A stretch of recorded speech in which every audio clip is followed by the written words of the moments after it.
thought we got off to a great start defensively and offensively, and had a little luck there in the first half too, with a couple of shot clocks winding down and being able to knock down the shot. But really happy and proud of Kyle Alexander. I thought he was just terrific to start the game. He was just going after rebounds, and I thought he was terrific. And I thought he was a guy that really set a great tone for us on both ends, really, in terms of what he was trying to get done.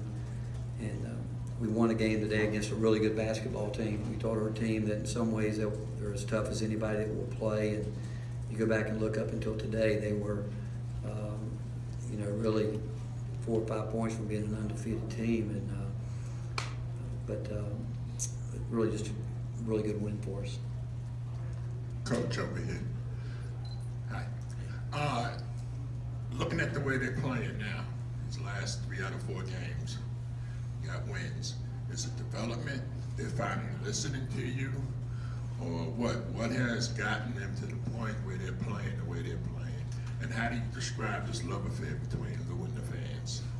Well, I don't know, because he doesn't quite have it with me yet, But you know what, Lou's had a lot to do with where we are right now, because he, and a little bit too much, like tonight, he knows what we're trying to get done as a team, and when our point guards get a little bit out of it, but he was trying to force the ball to Robert a little bit too much tonight, and he has a tendency to break out of what we're trying to get done.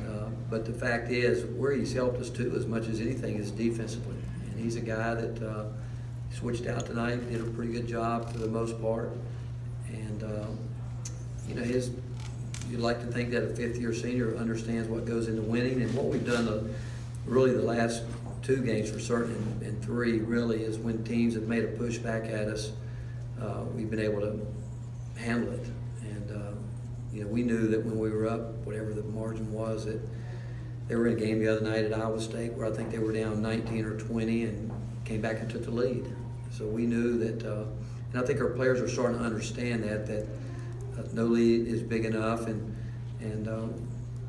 so they, as a group, we're again go back to Lou, where I think his experience has really helped us in the last 2 weeks especially. Okay. Patrick and Rob and Grant. Rick, you mentioned Kyle. He only played 3 minutes the other night. He didn't start the second half. I'm not sure he played in the second half. Did you see this coming, or have you seen this coming? This kind of effort and the ability to impact a game like he did today. Well, Kyle's going to just go about it every day, and he's still growing into his body. We know that, but all we keep saying to him is just do what you do. In some games, he's going to be more effective when it's. In a real physical game, he's going to struggle a little bit, but. Today, I thought he was physical today. I thought he really moved his feet, and his matchup was a tough matchup.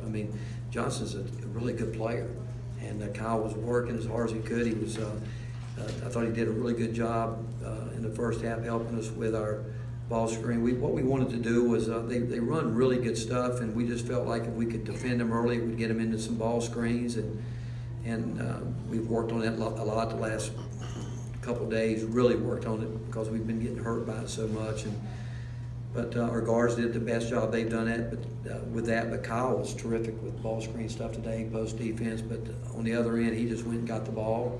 I thought he was working to get his post up. The last shot he took, he was tired. He shouldn't have shot that. He was tired. But with him, one thing we know about him, he's going to do everything he can to be a great teammate and help his team win. He's going to always be ready. He's like every player. Some days you have a little bit more than other days, but in terms of his focus and attitude, he's always going to be ready. Coach, how gratifying was it to see your team build that first half lead when Robert really didn't? He didn't get his first bucket until under 4 minutes, and yet you guys were up 10 plus.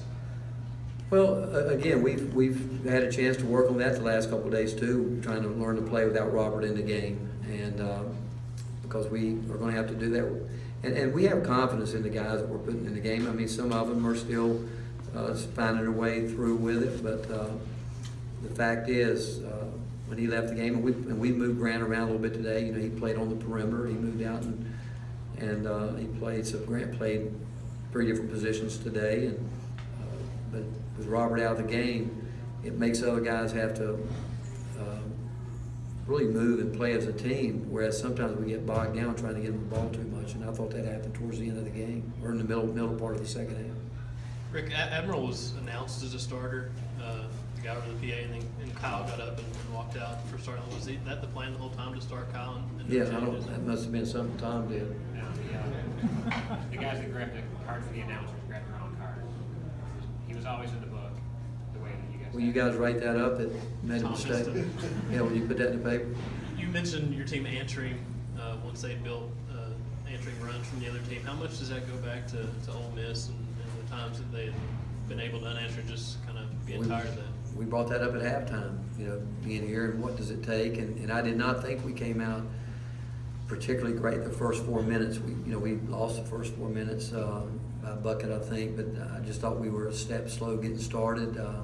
Started switching out of convenience, and when they cut as hard as they cut, if you're not on edge, and we let them get going from the three-point line, and that was just, again, defensively. But every time we made a push to get the lead back, it started on the defensive end.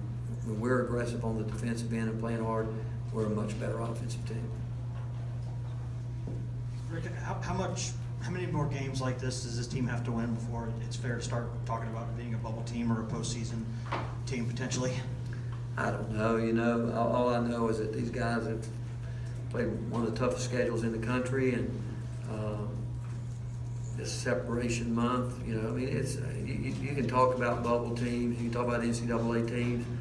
Right now, there's not, people can go ahead and pencil in teams, and there's a few, but there aren't a lot, because I've seen teams that were really good that you think are there go down the stretch and get going the other way, but there's just a lot of basketball left to play, and there's probably 150 teams or so that are in a position to make a push to get themselves into postseason play, but you can't get caught up in that. You just got to play the next game and get into conference play. There's no easy games, and we know that, and this week coming up we got 2 tough road games, and I still don't understand why we're playing in a central time zone, 8 o'clock. I don't understand that yet, but then that'll put us back here Wednesday, Tuesday, probably 2 o'clock in the morning, 2:30, and then we turn around and have to go to Mississippi State. So it's a big week for us, and we're gonna have to make sure we get our rest and do what we have to do. But all we need to think about right now is continuing to get better. So Steve, then John, and one more for Kevin. You've talked about how it's kind of tough to predict what this team's going to do from one game to the next. Coming off that Kentucky game, it would have been tempting for them to kind of let down a little. How concerned were you about that, and how were you kind of able to avoid that kind of letdown? Well, was I concerned about it? I didn't think a lot about it, because I do think that we were pretty good. We really, at this time of year, our practice cut back, and what we're looking for is intensity and guys coming out getting ready to play. And I do think that they had good focus in practice, and if we'd have lost this game, that would have been a question that I would have asked. But we won a game today against a really good team, and a team that when we were up 18-19, we told the guys when they came back, it's not easy, and it's not supposed to be easy. It's not going to be easy, and it's never going to be easy. And if you think you're going to blow somebody out, you're going to find out it's not going to happen. And so I don't know if it's at the point now. I mean, we've played enough games where the only thing that will disappoint me is if we don't continue focusing what we need to do to get ready, and then we don't go out and compete. Rick, kind of following up on Steve's question in terms of the absence of a letdown, is that maybe starting to show you some of the consistency and maturity that you've been seeking? And then Coach Weber was in here talking at length about how hard your teams play and this team plays, and that he tried to illustrate that to his guys. Is that among the better, I guess, compliments that you can receive from an opposing coach when that's a message they're trying to drive home? Well, I think any coach in the country would be, if we knew for a fact that our team was going to go out and play as hard as they could play every night, I think we'd all feel pretty good about it.